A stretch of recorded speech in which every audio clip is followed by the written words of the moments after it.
নমস্কার বন্ধুরা, আজ আমি আপনাদের এইচডিএফসি অ্যাসেট ম্যানেজমেন্ট কোম্পানি এবং তার সঙ্গে আইসিআইসিআই অ্যাসেট ম্যানেজমেন্ট কোম্পানির একটা তুলনামূলক ডিসকাশন করব এবং এখান থেকে আপনারা ইনসাইট পাবেন যে যখন একই সেক্টরে দুটো কোম্পানিকে আপনারা অ্যানালিসিস করবেন তো কিভাবে সেটাকে আপনি পাশাপাশি রেখে কম্প্যারিজন করবেন এবং এটা থেকে আপনার পুরো যে এই অ্যাসেট ম্যানেজমেন্ট কোম্পানি বা যে কোনো মিউচুয়াল ফান্ড কোম্পানিকে কিন্তু আপনার অ্যানালিসিস করতে সুবিধা হবে।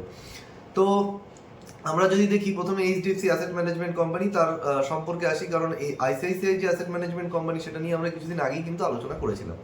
তো এইচডিএফসি অ্যাসেট ম্যানেজমেন্ট কোম্পানি যে কোনো মিউচুয়াল ফান্ড কোম্পানির ক্ষেত্রে আমরা কি বলেছিলাম, প্রথমে কি দেখবো সেটা হচ্ছে তার যে অ্যাসেটসে ম্যানেজ করছে সেই অ্যাসেটে কত গ্রোথ এসছে।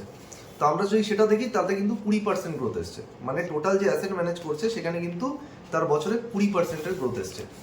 এবার আপনি যদি দেখেন এই গ্রোথটা কোথা থেকে আসে, এই যে আমার আপনার মতন সাধারণ মানুষেরা আমরা যে সবাই মিউচুয়াল ফান্ডে ইনভেস্ট করি, অর্থাৎ মিউচুয়াল ফান্ডে এসআইপি করি, মিউচুয়াল ফান্ডে লামসাম করি, অর্থাৎ মিউচুয়াল ফান্ড কিন্তু যে মানি ম্যানেজ করে সেটা কিন্তু আমার আপনার মানি। তো সেখান থেকে যে আমরা এসআইপি করছি এবং লামসাম করছি, তো আমরা যদি কোম্পানির যে এসআইপির ফ্লো দেখি তাহলে কিন্তু সেটা 34%, তাহলে 34% এসআইপি গ্রো করেছে। তার মানে দেখুন কতটা গুরুত্বপূর্ণ এটা, যে এই খারাপ মার্কেটের মধ্যেও কিন্তু এসআইপির গ্রোথ কিন্তু 34%। মানে মানুষ কিন্তু এই ধরনের যারা নাম করা কোম্পানি, মানে ধরুন ব্র্যান্ড আছে, মানে যাদের সঙ্গে মানে তাদের ভালো যে মানে তাদের যে পার্টনার, মানে তাদের যে প্যারেন্ট কোম্পানি যেটা কোনো ব্যাংক, ধরুন এইচডিএফসির অ্যাসেট ম্যানেজমেন্টের ক্ষেত্রে যেরকম এইচডিএফসি ব্যাংক, আইসিআইসিআই এর ক্ষেত্রে যেরকম আইসিআইসিআই ব্যাংক, সেইখানে কিন্তু মানুষের আস্থা কিন্তু অনেক বেশি। সেই জন্য দেখছি আমরা খারাপ মার্কেটেও কিন্তু তাদের কিন্তু এসআইপির যে গ্রোথ বা সেখানে কিন্তু মানুষ কিন্তু পয়সা বিনিয়োগ করেছে। সমস্যাটা তাহলে কোথায়? তাহলে এই যে এসআইপির গ্রোথ আমি বললাম 34%, কিন্তু তা সত্ত্বেও দেখতেই আমরা যে তারা যে অ্যাসেট ম্যানেজমেন্ট করছে সেখানে 20% গ্রোথ। এই গ্রোথটা কম হওয়ার কারণ হচ্ছে এই যে মার্কেট ফল। গত 1.5 বছর ধরে আমরা দেখেছি যে শেয়ার মার্কেট কতটা ফল হয়েছে, প্রথমে ট্রাম্পের তারিফ ইস্যুর জন্য, তারপরে নানা রকম ইস্যুর জন্য, তারপরে গত 3 মাসে আমরা দেখছি যে নিফটি প্রায় 15% ফল করেছে। মানে আমরা যদি ডিসেম্বর কোয়ার্টারের সাথে মার্চ কোয়ার্টারের তুলনা করি, এই যে ফলটা হয়েছে এই বিশেষ করে যে ওয়েস্ট এশিয়াতে যে মানে যুদ্ধ, মধ্য এশিয়াতে যে যুদ্ধ, সেই যুদ্ধের জন্য। সুতরাং এই কারণের জন্য কিন্তু আমরা দেখছি যে এসআইপির যে গ্রোথটা সেইটা কিন্তু আপনার টোটাল অ্যাসেট যে ম্যানেজ করছে সেই গ্রোথটাই কিন্তু রিফ্লেক্ট কিন্তু করছে না।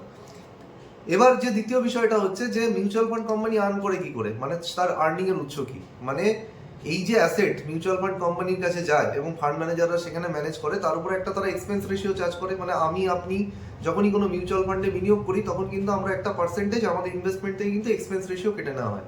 এটাই হচ্ছে মিউচুয়াল ফান্ডের ইনকাম, এটাই হচ্ছে ফিজ ইনকাম বলতে পারি। তো এই যে ইনকাম সেখান থেকেই হচ্ছে মিউচুয়াল ফান্ডের রেভিনিউ আর্ন হয়। তো এইচডিএফসির ক্ষেত্রে তার রেভিনিউ গ্রোথ হয়েছে 17%। এবার এখানে সেই আবার একই কোশ্চেন আসছে, যেখানে অ্যাসেটের গ্রোথ হয়েছে 20%, মানে যে অ্যাসেট তারা ম্যানেজ করছে সেখানে গ্রোথ হয়েছে 20%, কিন্তু রেভিনিউ এর গ্রোথ হয়েছে কিন্তু মাত্র 17%। কেন এই গ্যাপটা আসছে? কারণ সেবি আপনারা নিশ্চয়ই শুনেছেন যে সেবি কিন্তু একটা, মানে আপনারা যারা মিউচুয়াল ফান্ড করেন দেখবেন আপনাদের কিন্তু মোবাইলে বা আপনাদের কিন্তু যে মেল আইডি আছে সেখানে কিন্তু নোটিফিকেশন ঢুকেছে।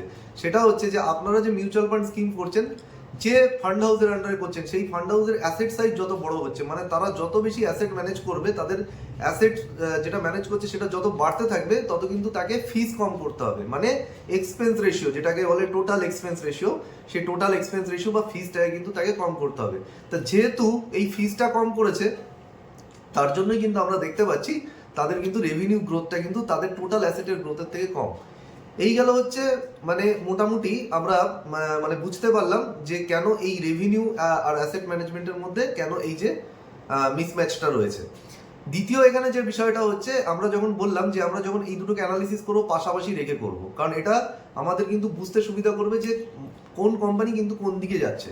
তো এই মুহূর্তে যদি আমরা দেখি যে মিউচুয়াল ফান্ড ইন্ডাস্ট্রি কত গ্রোথ করছে, প্রত্যেকটা শেয়ারকে অ্যানালিসিস করবার সময় আপনাকে কিন্তু সেই ইন্ডাস্ট্রির গ্রোথটাকে কিন্তু বুঝতে হবে। তা আজকে দেখুন ইন্ডাস্ট্রি গ্রো করছে 21% রেটে।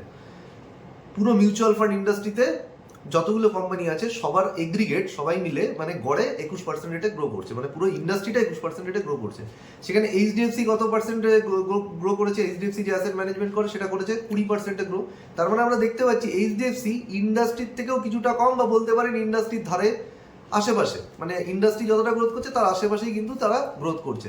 সেখানে যদি আমি দেখি এই মুহূর্তে তার নিয়ারেস্ট কম্পিটিটরকে ICICI prudential asset management company, তার ডিটেলস ভিডিও কিন্তু আমি বানিয়েছিলাম তার রেজাল্ট আসার পরে। তা সেটা যদি দেখেন তাহলে কিন্তু তার অ্যাসেট আন্ডার ম্যানেজমেন্ট মানে সে যে অ্যাসেট ম্যানেজ করছে সেটা কিন্তু 26% রেটে গ্রো করেছে। অর্থাৎ আমরা দেখছি আইসিআইসিআই অ্যাসেট ম্যানেজমেন্ট কোম্পানি তার ইন্ডাস্ট্রিকে গ্রোথতেও ছাপিয়ে গেছে, অর্থাৎ ইন্ডাস্ট্রির থেকেও বেশি গ্রোথ করছে, এবং তার নিয়ারেস্ট কম্পিটিটর যে এইচডিএফসি কোম্পানি তার থেকেও এইচডিএফসি অ্যাসেট ম্যানেজমেন্টের থেকেও কিন্তু বেশি গ্রোথ করছে। অর্থাৎ এখানে কিন্তু ইন্ডাস্ট্রির থেকে কিন্তু গ্রোথ করছে এবং বেশি, কিন্তু দুটো কোম্পানি ইন্ডাস্ট্রির থেকে বেশি গ্রোথ করছে, কিন্তু আইসিআইসিআই কিন্তু এইচডিএফসিকে ছাপিয়ে গেছে গ্রোথে। দ্বিতীয় বিষয়টা সেটা হচ্ছে আমরা বলেছিলাম, সেটা হচ্ছে আমরা যেরকম অ্যাসেট আন্ডার মানে যে অ্যাসেট ম্যানেজ করছে সেটা যেরকম দেখবো, তার সঙ্গে আমরা দেখবো আর একটা গুরুত্বপূর্ণ জিনিস, সেটা হচ্ছে কে কতটা ইকুইটি অ্যাসেট ম্যানেজ করছে। মানে সে যে অ্যাসেট ম্যানেজ করছে তার কতটা ইকুইটি মানে কতটা শেয়ার মার্কেট থেকে আছে। মানে একটু বুঝিয়ে দিই, আপনারা জানেন নিশ্চয়ই মিউচুয়াল ফান্ডে অনেক রকমের স্কিম হয়, ইকুইটি স্কিম হয়, ডেট স্কিম হয়। ইকুইটি স্কিম মানে যেখানে আপনার টাকাটা ফান্ড ম্যানেজার বিভিন্ন শেয়ারে খাটায়, ডেট স্কিম মানে যেখানে আপনার টাকাটা ফান্ড ম্যানেজার বিভিন্ন মানি মার্কেটে খাটায়, এফডিতে খাটায়। তো এই ইকুইটি ফান্ড যত একটা অ্যাসেট ম্যানেজমেন্ট কোম্পানি ম্যানেজ করবে তত কিন্তু তার কমিশন বা তার ফিজ ইনকাম যেটা আপনি সেটা কিন্তু তার বেশি হবে। সুতরাং আমরা দেখবো যে ইকুইটিতে কার কত গ্রোথ হচ্ছে। আপনি যদি এইচডিএফসির ক্ষেত্রে দেখেন, এই মুহূর্তে এইচডিএফসির যে টোটাল মানে ইকুইটি যে অ্যাসেট মানে ইকুইটি অ্যাসেট যে ম্যানেজ করছে সেখানে কিন্তু গ্রোথ এসছে তার 23%। মানে সে যে অ্যাসেট ম্যানেজ করছে তার 23% কিন্তু ইকুইটি মানে তার যে সে যে অ্যাসেট ম্যানেজ করছে তার কিন্তু 23% গ্রোথ এসছে ইকুইটি অ্যাসেট ম্যানেজে। এবং ইকুইটি অ্যাসেট যেটা সে ম্যানেজ করছে তার টোটাল অ্যাসেটের 66% হচ্ছে ইকুইটি অ্যাসেট, মানে 66% ইকুইটি অ্যাসেট ম্যানেজ করছে এবং সেখানে 23% গ্রোথ এসছে। ঠিক একইভাবে যদি সেখানে আপনি ইন্ডাস্ট্রি দেখেন, ইন্ডাস্ট্রি কিন্তু 54% ইকুইটি, মানে টোটাল ইন্ডাস্ট্রি মিলে সমস্ত কোম্পানি মিলে টোটাল যে অ্যাসেট আছে তার 54% কিন্তু ইকুইটি অ্যাসেট ম্যানেজ করছে, কিন্তু সেখানে যদি আপনি গ্রোথ দেখেন সেটা কিন্তু 21%। তার মানে আমরা দেখছি এইচডিএফসি কিন্তু ইন্ডাস্ট্রির থেকে বেশি ইকুইটি অ্যাসেট কিন্তু বেশি ম্যানেজ করছে। কিন্তু আমরা আবার বললাম আমরা কম্পেয়ার করবো কার সাথে, আবার আইসিআইসিআই এর সাথে কম্পেয়ার করবো। আইসিআইসিআই এর ক্ষেত্রে যদি আপনি দেখেন তারা কিন্তু 73% মানে তাদের টোটাল যে অ্যাসেট ম্যানেজ করছে তার মধ্যে 73% কিন্তু সে ইকুইটি অ্যাসেট ম্যানেজ করছে এবং তার গ্রোথ কত 27%। তার মানে আমরা দেখতে পাচ্ছি যে অ্যাসেট ম্যানেজও বেশি করছে এবং সেখানে তার গ্রোথটাও কিন্তু বেশি। মানে এখানে দুটোতেই কিন্তু দেখছি আইসিআইসিআই কিন্তু এইচডিএফসি থেকে এগিয়ে আছে। এটা গেল আমাদের হয়ে গেল একটা কম্পারিজন। 3 নম্বর যেটা আমি মানে সব থেকে এখানে যেটা মানে আমি যখন অ্যানালিসিস করছিলাম আমি দেখছিলাম যে দুটো কোম্পানির মধ্যে যদি আপনি দেখেন আইসিআইসিআই কিন্তু বেশি অ্যাসেট ম্যানেজ করছে। মানে এই মুহূর্তে 11,000 বিলিয়নের উপর কিন্তু অ্যাসেট ম্যানেজ করছে আইসিআইসিআই। সেখানে যদি আপনি এইচডিএফসি দেখেন সেটা কিন্তু 9,000-এর উপর সামথিং 9,245 বিলিয়ন এরকম কিছু অ্যাসেট কিন্তু ম্যানেজ করছে। তার মানে বেশি অ্যাসেট ম্যানেজ করছে আইসিআইসিআই, অর্থাৎ আইসিআইসিআই অ্যাসেট বেস বড়, তা সত্ত্বেও কিন্তু আইসিআইসিআই এইচডিএফসির থেকে বেশি গ্রো করছে। মানে যে ছোট তার কথা হচ্ছে বড় থেকে সে বেশি গ্রো করবে, কিন্তু এখানে কিন্তু যে বড় সেই কিন্তু ছোট থেকে আরো বেশি গ্রো করছে। তো এটা কিন্তু একটা কোম্পানির কিন্তু একটা স্ট্রেংথ বা শক্তিকে নিদর্শন করে। এবার আমরা যদি আসি তাহলে আপনারা এখানে বুঝতে পারছেন এতক্ষণ তথ্য থেকে যে মানে অ্যাকচুয়ালি মার্কেট শেয়ার মানে মানে অন্যের থেকে মানে মার্কেট শেয়ার এখানে কার দিকে ঝুঁকছে আর কে মার্কেট শেয়ার হারাচ্ছে, মানে ক্লিয়ার আলোচনা থেকে এখানে বোঝা যায়।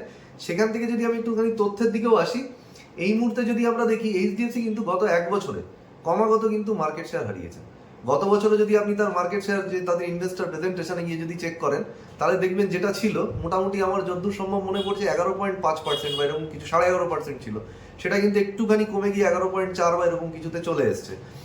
ঠিক আপনি যদি আইসিআইসিআই এর ক্ষেত্রে দেখেন মানে মোটামুটি আইসিআইসিআই এর 1 বছরের আগে ডেটা আপনি পাবেন না প্রেজেন্টেশন, কিন্তু মোটামুটি আপনি যদি লাস্ট কোয়ার্টারের রেসপেক্ট এই কোয়ার্টার দেখেন তাদের দেখবেন কিন্তু এই আপনার এখানে কিন্তু মার্কেট শেয়ার তারা বাড়িয়েছে। মানে তাদের মার্কেট শেয়ার সম্ভবত ছিল 13.3% গত কোয়ার্টারে, এই কোয়ার্টারে আছে 13.5%। তার মানে আমরা দেখছি যে আইসিআইসিআই কিভাবে মার্কেট শেয়ার বাড়াচ্ছে। ঠিক একইভাবে যদি আপনি দেখেন ইকুইটি অ্যাসেটের ক্ষেত্রেও যদি আপনি দেখেন সেখানেও কিন্তু আইসিআইসিআই মার্কেট শেয়ার গেইন করছে। গত কোয়ার্টারে কিন্তু ছিল 13.8%, এই কোয়ার্টারে আছে 14.2%, মানে ইকুইটি অ্যাসেটে মার্কেট শেয়ার।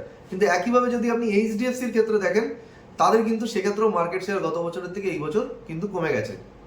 গত বছর সম্ভবত 12.7%, এই বছর সম্ভবত 12.6%। মানে আমরা দেখছি ওভারঅল যেটা মোদ্দা কথা এইচডিএফসি কিন্তু মার্কেট শেয়ার লুজ করছে এবং আইসিআইসিআই কিন্তু মার্কেট শেয়ার বাঁচাচ্ছে। তো এতক্ষণের যে আলোচনা সেখান থেকে আপনার পরিষ্কার মনে হচ্ছে যে আইসিআইসিআই কিনে নেওয়া উচিত, কারণ আপনি বলবেন যে আপনি যা বলছেন সবই তো আইসিআইসিআই এর ফেভারে বলছেন এবং আইসিআইসিআই শুনে মনে হচ্ছে যে না সব দিকে এইচডিএফসি কে কিন্তু গোল দিচ্ছে, বিট করে দিচ্ছে। কিন্তু এখানে কিন্তু গল্প সম্পূর্ণ হচ্ছে না। এখানে আরেকটা জিনিস কিন্তু আপনাকে বুঝতে হবে, যেটা কিন্তু খুব ক্রুশিয়াল, এবার আমি ডিসকাশন করবো নেক্সট পার্টটা। আপনারা নিশ্চয়ই শুনেছেন ডাইরেক্ট ফান্ড আর রেগুলার ফান্ড। ডাইরেক্ট ফান্ড কাকে বলে? ধরুন আপনি যদি কোনো মিউচুয়াল ফান্ড, কোনো এই যে সেবি রেজিস্টার্ড বিভিন্ন ধরনের অ্যাপ আছে দেখবেন, ওই আপনার জিরোদার অ্যাপ বলুন, গ্রোর অ্যাপ বলতে পারেন, অ্যাঞ্জেল ওয়ানের অ্যাপ বলতে পারেন, এইগুলোর মাধ্যমে যদি গিয়ে কিনো আপনি মিউচুয়াল ফান্ড কেনেন, তাহলে কিন্তু সেটা ডাইরেক্ট পলিসি। বা আপনি ধরে গেল এদের অফিসে চলে গেলেন, আইসিআইসিআই বা এইচডিএফসির অফিসে গিয়ে সরাসরি করে আসলেন, যেখানে কোনো এজেন্ট ফেজেন্টের গল্প টল্প নেই, গিয়ে গেলেন অফিসে করে এলেন, তাহলে কিন্তু সেটা ডাইরেক্ট ফান্ড।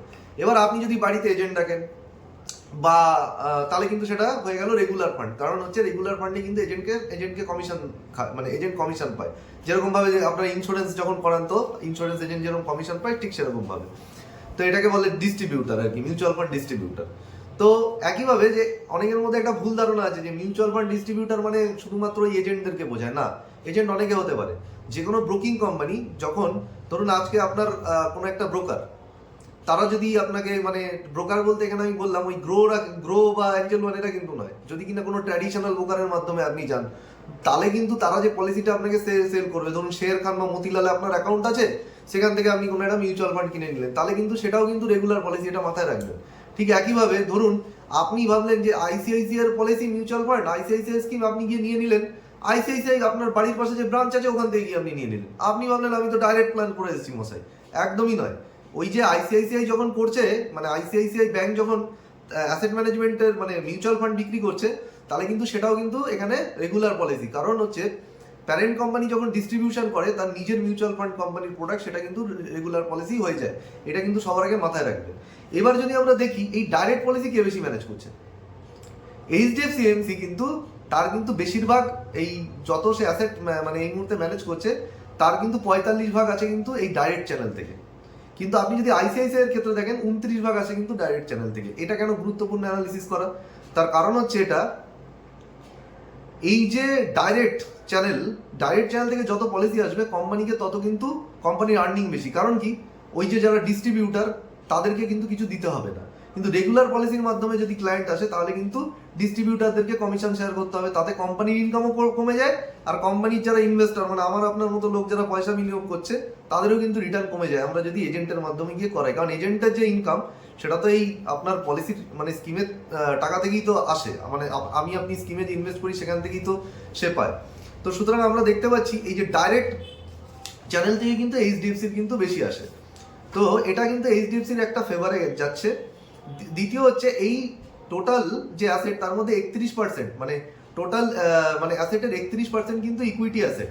মানে ইকুইটির রেসপেক্টে, মানে আমরা যে প্রথমে বলছিলাম না যে ইকুইটি যে মিউচুয়াল ফান্ড যে দুজন মানে ব্যাচে এইচডিএফসি, তার 31% কিন্তু অ্যাসেট এই ডাইরেক্ট চ্যানেল থেকে আসছে। তার মানে ডাইরেক্ট চ্যানেলের ক্ষেত্রে কিন্তু আইসিআইসিআই অতটা পেনিট্রেশন নেই। তাহলে এখান থেকে আমরা কি বুঝতে পারছি? এখান থেকে আমরা বুঝতে পারছি যে আইসিআইসিআই কিন্তু বেশি ডিস্ট্রিবিউটারদের সঙ্গে কাজ করে, কিন্তু এইচডিএফসি কিন্তু তুলনামূলকভাবে ডিস্ট্রিবিউটারের সংখ্যা কিন্তু কম, তারা কিন্তু ডিস্ট্রিবিউশনের সঙ্গে খুব কম মানে তুলনামূলকভাবে কম কাজ করে। এই জন্য আরেকটা এখানে গুরুত্বপূর্ণ তথ্য আপনাকে দিয়ে রাখি, সেটা হচ্ছে ইনভেস্টার বেস। এবং তার সঙ্গে কিন্তু সব থেকে ইন্টারেস্টিং পার্ট, যেটা আমি ভিডিওর এবার ডিসকাশন করবো, ইনভেস্টার যদি দেখেন কার ইনভেস্টার বেশি আছে, ইনভেস্টার বেস কিন্তু এইচডিএফসির বড়। এবং ইনভেস্টার বেসের যদি আপনি গ্রোথ দেখেন, এইচডিএফসির কিন্তু গ্রোথ অনেক বেশি, 27% গ্রোথ হচ্ছে ইনভেস্টার এক বছরে, যেখানে আইসিআইসিআই গ্রোথ মাত্র 16%। এবার কথা হচ্ছে এইচডিএফসির কিন্তু ইনভেস্টার বেশি। তো আপনার মনে সবার আগে কোশ্চেন থাকা উচিত এখানে একটা, কি কোশ্চেন আসে, যে এইচডিএফসির যদি ইনভেস্টরের সংখ্যা বেশি হয়, তাহলে এইচডিএফসির তো বেশি অ্যাসেট ম্যানেজ করার কথা। কথাটা সত্যি, কারণ এইচডিএফসির যদি ইনভেস্টরের সংখ্যা বেশি হয়, তাহলে তো বেশি অ্যাসেট ম্যানেজ করা উচিত। কিন্তু এখানে হচ্ছেটা কি, ইনভেস্টরের সংখ্যা বেশি হওয়া সত্ত্বেও আইসিআইসিআই কিন্তু বেশি অ্যাসেট ম্যানেজ করছে কিন্তু এইচডিএফসির থেকে। এর কারণটা কোথায়? এর কারণটা হচ্ছে, আমি আবারও বলছি, মন দিয়ে শুনুন কথাটা, সেটা হচ্ছে আপনি ধরুন একজন ব্যক্তি এইচডিএফসিতে একটাই পলিসি করিয়েছেন বা একটা স্কিম কিনেছেন, ঠিক একইভাবে দেখা যাচ্ছে আইসিআইসিআইতে আপনি একই ব্যক্তি 2 থেকে 3 কি 5টা স্কিম কিনেছেন। তার মানে দেখুন, আপনি ইনভেস্টর কিন্তু একজনই, কিন্তু কোনো জায়গায় আপনি বেশি স্কিম কিনেছেন, কোনো জায়গায় কম স্কিম কিনেছেন। তার মানে দেখা যাচ্ছে আইসিআইসিআই অল্প ক্লায়েন্ট থেকে কিন্তু বেশি মানে স্কিম তারা পায়। মানে তাদের এক ক্লায়েন্ট, একটা মানে ইনভেস্টার একাধিক পলিসিতে ইনভেস্ট বেশি করে। কিন্তু এইচডিএফসির ক্ষেত্রে যে একজন ইনভেস্টর, সেখানে কিন্তু একাধিক পলিসিতে ইনভেস্ট করার সংখ্যাটা কিছুটা কম। মানে কোনো একজন ইনভেস্টর যদি এইচডিএফসি 2-3টে মিউচুয়াল ফান্ড স্কিম নিয়ে নেয়, সেখানে দেখা যাচ্ছে আইসিআইসিআই এর ক্ষেত্রে ওটা 4-5টা নিয়ে নিচ্ছে। সেই জন্য দেখবেন যে আইসিআইসিআই কিন্তু এইচডিএফসি থেকে বেশি অ্যাসেট ম্যানেজ করছে ইনভেস্টরের সংখ্যা কম হওয়া সত্ত্বেও। এটাই কিন্তু এখানে ইন্ডিকেট করছে। এর আরেকটা কারণ কি, একটুখানি ভেবে দেখুন। সেটা আমি বলেছিলাম রেগুলার প্ল্যান এবং ডাইরেক্ট প্ল্যান বলার সময়। এইচডিএফসি কি বিক্রি করে বেশি? Direct plan. আইসিআইসিআই বেশি কি বিক্রি করে? Regular plan. রেগুলার প্ল্যানে কি হয়, ডিস্ট্রিবিউটারদের সঙ্গে খুব ভালো র্যাপো আছে আইসিআইসিআই। এরা অ্যাকচুয়ালি ডিস্ট্রিবিউটারদেরকে মানে খুব ভালো মানে সম্পর্ক রাখে এবং ডিস্ট্রিবিউটারদের টাকা খায়। এবং যেটা একদিন মানে ভালো করে বুঝে দেখুন, এই যে যখন মানে মিউচুয়াল ফান্ড এখনো পর্যন্ত আমাদের দেশের বেশিরভাগ লোক কিন্তু রেগুলার মানে এই ডিস্ট্রিবিউটারের থেকে কিন্তু মিউচুয়াল ফান্ড কিনে। মানে ডিস্ট্রিবিউটাররা আপনাকে যেমন বোঝাবে আপনি তাই কিনবেন। মানে ডিস্ট্রিবিউটাররা যেখানে বেশি পুশ করছে সেখানে কিন্তু গ্রোথ বেশি আসছে। তার মানে আইসিআইসিআই যে এত বেশি মানে এইচডিএফসি থেকে যে বেশি অ্যাসেট ম্যানেজ করছে এবং সেখানে যে গ্রোথটাও বেশি আসছে, তার কারণ হচ্ছে যে ডিস্ট্রিবিউটাররা কিন্তু আইসিআইসিআই এর পলিসি বেশি পুশ করে। সেই জন্য তাদের সঙ্গে ডিস্ট্রিবিউটারদের সম্পর্ক ভালো বলেই রেগুলার চ্যানেল থেকে এতটা আসছে। তার সব থেকে বড় প্রমাণ আপনাকে দিয়ে দিচ্ছি। আপনি যদি যান একটুখানি স্ক্রিনারে যান, দেখবেন এইচডিএফসির একটু মার্জিনটা চেক করুন। আপনি গত বছরের মার্জিন চেক করুন বা এই বছরের লাস্ট 3টে কোয়ার্টারের অপারেটিং মার্জিনটা চেক করুন এবং একইভাবে আইসিআইসিআই করুন। আপনি দেখতে পাবেন সমস্ত কিছু আইসিআইসিআই এর ফেভারে গেছে। আমি বলেছি কিন্তু মার্কেট শেয়ার কিন্তু গেন করছে, ইন্ডাস্ট্রির থেকে কিন্তু গ্রোথ বেশি, এইচডিএফসি কে সব জায়গায় প্যারামিটারে বিট করছে। কিন্তু দেখবেন মার্জিন কিন্তু এইচডিএফসির এখনো বেশি আইসিআইসিআই থেকে। তার কারণটা হচ্ছে যেখানে ডিস্ট্রিবিউটার পুশ করে এইচডিএফসি আইসিআইসিআই এর বেশি প্রোডাক্ট, তার মানে কি ডিস্ট্রিবিউটারকে তাদের বেশি কমিশন শেয়ার করতে হয়। তাহলে আইসিআইসিআই যদি বেশি কমিশন শেয়ার করে ডিস্ট্রিবিউটারকে, তাহলে তাদের নিজেদের মার্জিন কি হবে? পড়ে যাবে।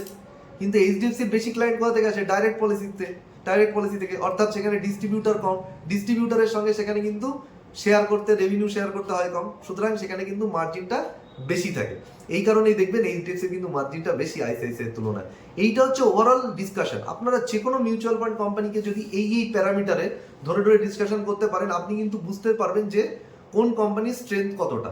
তো সুতরাং আমরা যদি নিয়ার টার্মে দেখি, যে অবশ্যই আমরা এটাকে প্রত্যেকটা কোয়ার্টারে কিন্তু ভালো করে এটাকে ট্র্যাক করব যে মার্কেট শেয়ার কোন দিকে যাচ্ছে। একটা কথা কিন্তু পরিষ্কার, যে মার্কেট শেয়ার গেইন করবে এই লাইনে, ধীরে ধীরে মার্কেট শেয়ার যত বাড়তে থাকবে সেই কিন্তু আগামী দিনে উইনার হবে। সেই জন্য আমরা কিন্তু সেটা খেয়াল রাখবো।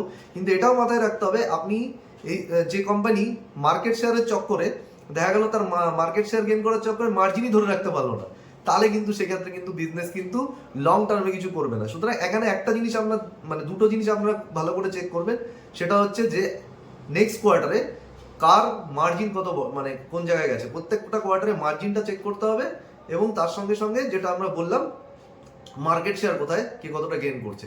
আশা করি এইভাবে যদি আপনারা অ্যানালিসিস করেন, তাহলে কিন্তু অ্যাসেট ম্যানেজমেন্ট কোম্পানি বা মিউচুয়াল ফান্ড স্পেসটাই কিন্তু সঠিক শেয়ার কিন্তু বাঁচতে পারবেন। এবং এই ভিডিওটা যদি ভালো লেগে থাকে, তাহলে কিন্তু আপনি লাইক করুন, শেয়ার করুন এবং বন্ধুদের সাথে শেয়ার করুন এবং নিজেও সাবস্ক্রাইব করুন এবং পাশে নোটিফিকেশনটা অন করুন, যাতে এই ধরনের ভিডিও আপনি আবার পান। এবং আপনাকে আমি গ্যারেন্টি দিয়ে বলছি, কোনো চ্যানেল, বাংলা চ্যানেল আপনি পাবেন না যে এই ধরনের ডিটেলস ভিডিও এত পুঙ্খানুপুঙ্খ বিশ্লেষণ এবং অ্যানালিসিসের মাধ্যমে আপনাকে করে দেখিয়েছে। শুধু এইটুকু বলে শেষ করছি, ভালো থাকবেন, সুস্থ থাকবেন।